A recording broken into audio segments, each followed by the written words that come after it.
اعوذ باللہ من الشیطان الرجیم، بسم اللہ الرحمن الرحیم۔ تمام تعریفیں اس خالق کائنات کے لیے جو وحدہ لا شریک ہے، جس نے ہمیں توحید پرست بنایا اور جس نے ہمیں محمد و آل محمد جیسی نعمت عظیم عطا کی۔ درود و سلام ہو حضرت محمد مصطفیٰ صلی اللہ علیہ وآلہ وسلم کی ذات اقدس پر اور ان کی پاکیزہ اہل بیت پر جو نجات کا وسیلہ ہیں اور ہدایت کا چراغ ہے۔ محترم ناظرین، السلام علیکم یا علی مدد۔ حسب وعدہ آج بزم حسین آفیشل کا دوسرا سیشن ہے اور اس میں ہمارے ساتھ موجود ہے ایک نامور علمی شخصیت جو آج اپنی نفیس گفتگو سے ہمیں فیضیاب کریں گے۔ تو آئیے بنا تاخیر کے ہم آج کے اپنے مہمان کی طرف چلتے ہیں۔ ہمارے مہمان کا نام ہے استاد اخلاق احمد اخلاق صاحب، اور انشاءاللہ ہم ان کی نورانی گفتگو سے فیضیاب ہوں گے۔ قبلہ صحیح، السلام علیکم۔ وعلیکم السلام مولا علیہ السلام۔ کیسے مزاج ہیں آپ کے؟ الحمدللہ، مولا کا کرم ہے، دعائیں آپ کی۔ مولا آپ کو سلامت رکھے۔ قبلہ ہماری خوش قسمت یہ کہ آپ نے ہمارے سیشن کے لیے ہمیں اپنے قیمتی وقت سے ٹائم دیا، اور امید کرتے ہیں کہ ہمارا جو سیشن ہے ہمارے لیے اور ناظرین کے لیے یہ باعث برکت بنے گا اور آپ کی گفتگو سے وہ فیضیاب ہوں گے۔ قبلہ میں چاہتا ہوں کہ آپ اپنی زندگی کا تعارف، اپنی علمی و ادبی جدوجہد کا تعارف اپنی زبانی پیش کریں۔ سب سے پہلے تو آپ کی نوازش، شکریہ آپ کا کہ آپ نے اپنا یہ جو چینل ترتیب دیا ہے بزم حسینی کے نام سے۔ یقیناً ہمارے سماج اور معاشرے میں اس قسم کے علمی پروگراموں کی اور مذہب محمد و آل محمد کی ترویج اور تشہیر کے حوالے سے کام کے لیے بہت بڑا اسکوپ ہے، بہت بڑی ضرورت ہے۔ میں آپ کا شکر گزار ہوں کہ آپ نے مجھے موقع فراہم کیا تاکہ میں اپنے خیالات آپ کے ساتھ شیئر کر سکوں اور مومنین تک پہنچے انشاءاللہ العزیز۔ اخلاق احمد میرا نام ہے، جیسے کہ سب جانتے ہیں، ماشاءاللہ، اور میں کبھی کبھار مشغلہ کے طور پر تھوڑی بہت شاعری بھی کر لیتا ہوں۔ ماشاءاللہ۔ اس لیے میرے اکثر دوست سوال پوچھتے ہیں کہ آپ کے نام کے ساتھ 2 مرتبہ اخلاق کیوں ہے، اخلاق احمد اخلاق، تو میں تخلص بھی اخلاق ہی استعمال کرتا ہوں، تو اس وجہ سے نام کے ساتھ اخلاق احمد اخلاق۔ بائی کاسٹ میں سہتو ہوں، اور میری پیدائش سکھر ضلع کے شہر روڑی کا ایک چھوٹا سا گاؤں مہدی آباد کے نام سے، وہاں کی میری پیدائش ہے، اور میری زندگی کا پہلے کافی عرصہ وہیں پر روڑی میں ہی گزرا، سکھر میں گزرا۔ اس کے بعد میں جامشورہ میں شفٹ ہوا، تقریباً کوئی 24-25 برس ہوئے ہیں، اور میں پیشے کے اعتبار سے ٹیچر رہا ہوں۔ اب میں نے 2022 میں ریٹائر کیا ہے، اور یہ سلسلہ الحمدللہ خطابت کے حوالے سے میری پہچان ہے، اور کچھ تصنیف اور تعریف کے حوالے سے پہچان ہے۔ مومنین کی بارگاہ میں اکثر تقریباً سندھ بھر کے ہر شہر، چھوٹے بڑے گاؤں میں حاضری رہتی ہے۔ مولا توفیق عطا فرمائے گا انشاءاللہ، آئندہ بھی یہ سلسلہ جاری رہے گا۔ قبلہ ماشاءاللہ آپ ایک معلم بھی رہ چکے ہیں، تو اس لحاظ سے میں ایک سوال کرنا چاہوں گا کہ آپ نے بطور معلم کیا محسوس کیا ہمارے تعلیمی نظام کے بارے میں، اور اس سلسلے میں آپ مزید کوئی اطلاعات جو اپنی زبانی پیش کر سکیں؟ اصل میں ہمارا تعلیمی جو سسٹم ہے، جسے ہم سرکاری تعلیمی نظام کہتے ہیں، اس میں بہت جھول ہے، کافی اس میں امپرومنٹ اور بہتری کی ضرورت ہے۔ جو سب سے بڑا فقدان ہے وہ ہے تربیتی نظام کا۔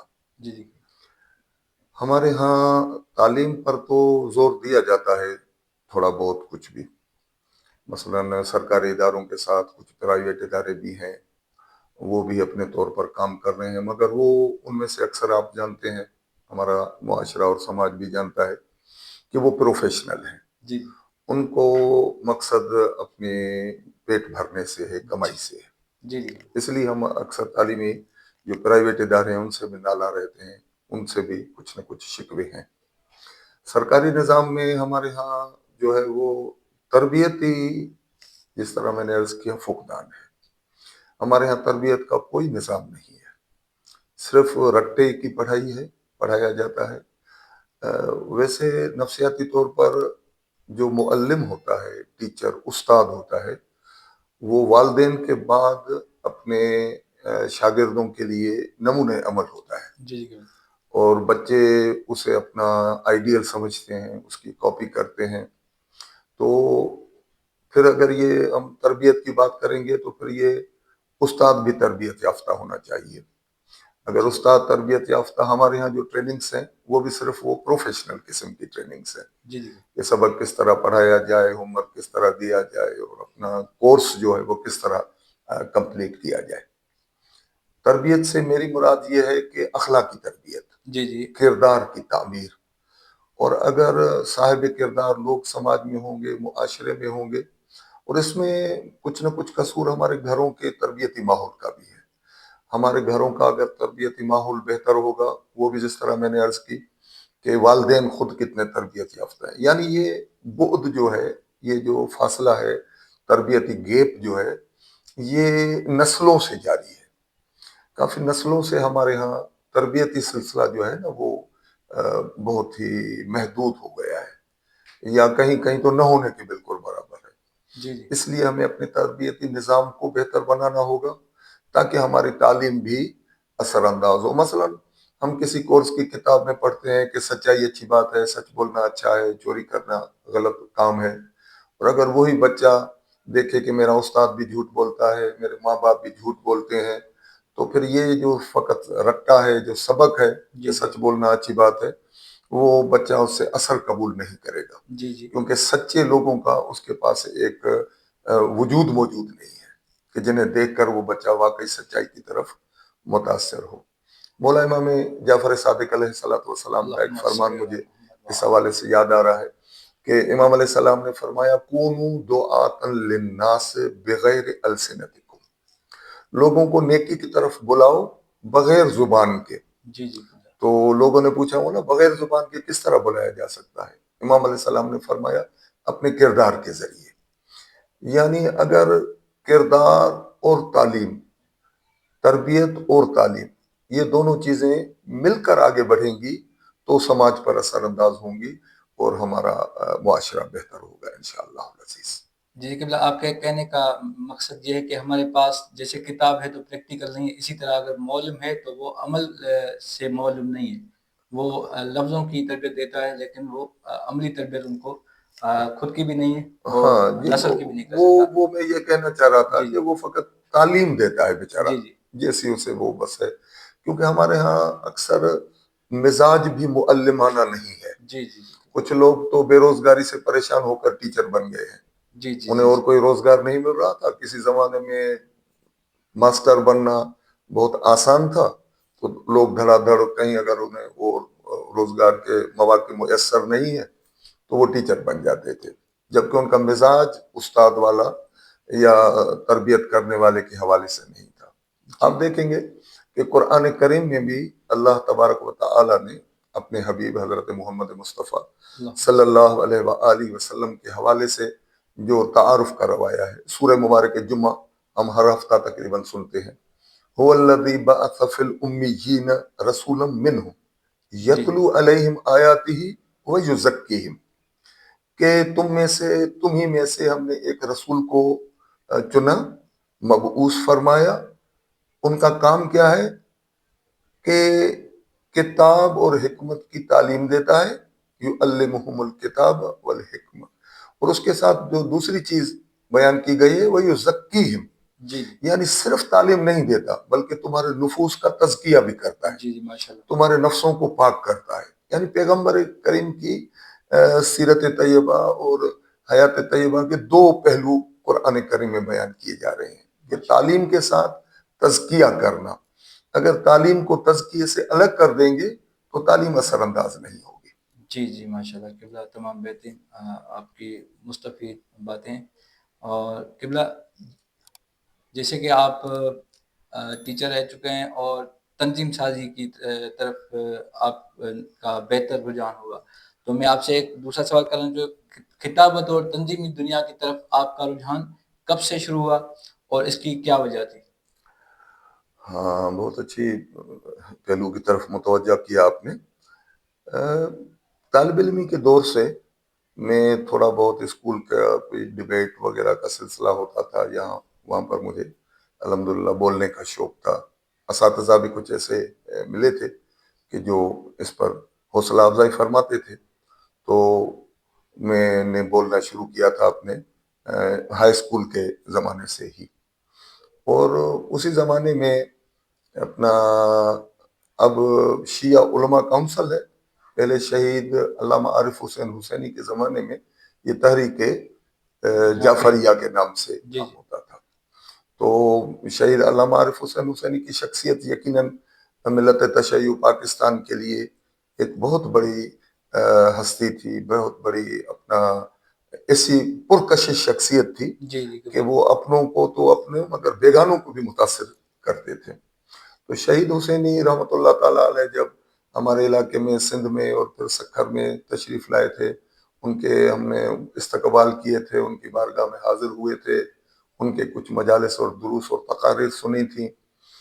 تو پھر ہمارا رجحان جو ہے وہ اس طرف ہوا. پھر میں نے جوائن کی اپنا تحریک جعفریہ. میں وہاں پر ضلع کا عہدیدار بھی رہا 2 مرتبہ سکھر میں. اس کے بعد وہ ایک استقبالی اور کچھ کبھی کوئی کانفرنس، کبھی کوئی پروگرام، کبھی کوئی اس قسم کا ہو جاتا تھا، باقی سارا سال ہم فارغ ہوتے تھے. تو اسی زمانے میں نے محسوس کیا کہ ہمارے ہاں سندھ کی سطح پر ایک شاگردوں کی تنظیم اصغریہ اسٹوڈنٹس آرگنائزیشن وہ کام کرتی تھی، اور جو شاگرد فارغ التحصیل ہو جاتے تھے تو پھر وہ ان کا ایک اور پورشن تھا اصغریہ آرگنائزیشن پاکستان، یعنی تعلیم سے فارغ التحصیل یا برسر روزگار جو افراد تھے ان کے لیے. تو ان کا جو کچھ کام اس قسم کا تھا، اس میں زیادہ تر تربیت پر فوکس کیا گیا تھا، اور سالانہ پروگرام بنتا تھا. یعنی سارا سال اگر انسان کوئی خدمت یا کوئی کام کرنا چاہے جذبے کے ساتھ تو اس کے لیے ماحول فراہم ہوتا تھا. تو پھر میں نے اصغریہ آرگنائزیشن پاکستان جوائن کر لی، اور پھر میں اصغریہ آرگنائزیشن پاکستان کے وہاں پر ضلع کا جنرل سیکریٹری، ضلع کا صدر اور مختلف عہدوں پر ہوتے ہوئے پھر میں 92-93 میں 1992-1993 میں مرکزی کنونشن میں مجھے جو ہے وہ عسکریہ آرگنائزیشن پاکستان کا مرکزی صدر چنا گیا. اس سے پہلے ایک مرتبہ میں 1 سال کے لیے مرکزی جنرل سیکریٹری بھی رہ چکا تھا. تو جب وہاں پر آیا تو تنظیمی پروگرام اکثر ہوتے تھے، وہاں پر تقاریر کرنی پڑتی تھی، کبھی یوم القدس کے جلسوں میں تقریر کرنی پڑتی تھی، کبھی کوئی احتجاجی دھرنا، کوئی جلوس، کوئی جلسہ، اور مختلف جگہوں پر بہرحال بات کرنے کے مواقع فراہم ہوتے تھے. تو اسی کے درمیان جو ہے میں نے مجالس پڑھنا بھی الحمدللہ شروع کی. علماء کے ساتھ ربط اور صحبت پہلے ہی تھی، بزرگ علماء کی صحبت کے نتیجے میں. اور دوسری ایک بات آپ کی دلچسپی کے لیے عرض کرتا چلوں کہ مجھے اپنے طالب علمی کے دور سے ہی کتابوں کے مطالعے کا بہت بڑا شوق تھا، اور الحمدللہ اب بھی ہے. میں اکثر آپ کو بتاتا جاؤں، کبھی تو یہ ہوتا تھا کہ میں پیسے لے کر سکھر جاتا تھا تاکہ اپنے لیے کپڑے خریدوں، تو کسی کتاب کی دکان پر چلا گیا، اگر وہاں پر کوئی اچھی سی مجھے کتاب مل گئی تو میں نے کپڑوں کا پروگرام جو ہے وہ مؤخر کر دیا اور 1-2 کتابیں خرید لی. الحمدللہ ابھی میرے پاس ایک اپنی چھوٹی سی ذاتی لائبریری بھی ہے، اور یہ کتابوں کے ساتھ دوستی اب بھی الحمدللہ قائم ہے. تو اس طرح پھر میں نے کچھ علمی استعداد بھی حاصل کر لی، بزرگ علماء کی صحبت میں بھی رہے، ان کے دروس بھی سنتے رہے. تو پھر میں نے اس طرح مجالس کا سلسلہ تقریباً میرے خیال میں کوئی 35 برس ہو چکے ہیں مجھے خطابت کے میدان میں اور ذکر محمد و آل محمد. ماشاءاللہ قبلہ، ہم نے دیکھا ہے کہ آپ جب خطابت کرتے ہیں، گفتگو کرتے ہیں، تو آپ کے الفاظ میں ایک اثر ہوتا ہے. تو میں یہ کہنا بجا سمجھتا ہوں کہ آپ کے الفاظ میں یہ اثر آپ کے مطالعے کی وجہ سے. تو قبلہ، آپ کون سی ایسی کتاب ہے جس کا زیادہ مطالعہ کرتے ہیں، اور ناظرین کو بھی آپ ایک مشورہ دیں گے کہ اس کتاب کو زیادہ پڑھیں؟ ہاں، بڑی مہربانی. الحمدللہ جس طرح میں نے عرض کی کہ ابتدائی ایام سے ہی، اپنے طالب علمی کے زمانے سے ہی مجھے مطالعے کا شوق رہا ہے، اور اب بھی میں روزانہ کچھ نہ کچھ وقت کتابوں کے مطالعے پر صرف کرتا ہوں. تو پہلے تو میرا جو رجحان تھا ابتدا میں وہ ادب کی طرف زیادہ تھا. سندھی اردو ادب کا میں نے کافی شاعری کا اور اپنے نثر کا مطالعہ کیا تھا. اس وجہ سے ہی میری زبان بھی کچھ بہتر ہو گئی، میں بول سکتا تھا، اچھے الفاظ کا چناؤ کر سکتا ہوں جی جی، ماشاء اللہ الحمدللہ. ماشاء اللہ. اس کے بعد پھر جب رجحان وہ مذہبی اس میں آیا تو مذہبی حوالے سے انقلاب اسلامی ایران کے بعد ہمارے پاس جو مذہبی لٹریچر تھا وہ دھڑا دھڑ ترجمہ ہو کر آنا شروع ہوا. پھر ہم نے اپنے طور پر بھی ایک اصغریہ آرگنائزیشن کے پلیٹ فارم سے، اصغریہ پبلیکیشنز کے نام سے ایک شعبہ بھی بنایا تاکہ سندھی میں کچھ کتابیں ترجمہ کر کے چھاپ سکیں. تو اس میں بھی مجھے یہ سعادت نصیب ہوئی کہ میں نے خود بھی کچھ کتابوں کا ترجمہ کیا، کچھ مضامین خود لکھے، اپنی مجالس اور تقاریر کے مجموعے بھی ہم نے شائع کروائے، اور بزرگ علماء کے کتابوں کا بھی ترجمہ کیا، جو تقریباً 100 سے زیادہ کتابیں ترجمہ ہو کر سندھی میں ہم چھاپ چکے ہیں. اس میں الحمدللہ خداوند متعال نے یہ سعادت نصیب فرمائی کہ 16 کتابیں تقریباً میں نے کچھ تصنیف کی اور کچھ ترجمہ کی، کچھ دعاؤں کے، کچھ اعمالات کی کتابیں اور مجموعے چھپ چکے ہیں اور منظر عام پر آ چکے ہیں. تو یہاں پر میں عرض کروں گا کہ سب سے زیادہ مطالعے کے دوران جس بزرگ کی کتابوں نے یا فکر نے نوجوان نسل کو متاثر کیا اور پاکستان میں وہ بہت زیادہ ان کو ترجیح دی گئی، وہ حضرت آیت اللہ شہید مرتضی مطہری رحمۃ اللہ تعالیٰ علیہ کی کتابیں ہیں کہ جنہوں نے اسلامی تعلیمات اور دور حاضر کے تقاضوں کے مطابق جب انہوں نے گفتگو فرمائی، اور اس کے بعد ایک بہت بڑے انقلابی جو ہے وہ مصنف اور مقرر تھے ڈاکٹر شہید علی شریعتی رحمۃ اللہ علیہ، جی ان کی کتابیں، امام خمینی نور اللہ مرکزہ کی کچھ کتابیں ترجمہ ہو کر آ گئیں، ان کا ہم نے مطالعہ کیا. اور اسی دوران ایک حضرت آیت اللہ عثمان ناصر مکارم شیرازی، خدا ان کی عمر دراز فرمائے، اب وہ مرجع ہیں، ان کی تفسیر قرآن آنا شروع ہوئی، تفسیر نمونہ کے نام سے. تفسیر نمونہ دور حاضر کے تقاضوں اور جدید ذہن کے جو سوالات ابھرتے ہیں اس کے جوابوں پر مبنی ایک بہت ہی جدید اور دور حاضر کی علمی تفسیر ہے.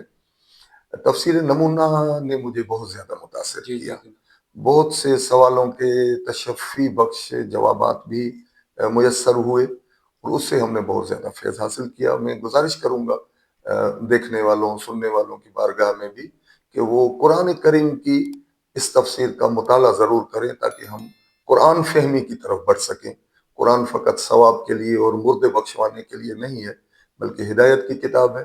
مطالعہ کریں، اور کسی اچھی تفسیر، بالخصوص تفسیر نمونہ، اب تو اردو میں ترجمہ الحمدللہ موجود ہے، کافی ایڈیشن بلکہ اس کے آ چکے ہیں، اس کا مطالعہ کریں تاکہ ہم فیضیاب ہو کر عملی زندگی میں قرآن تعلیمات کو اپنا سکیں.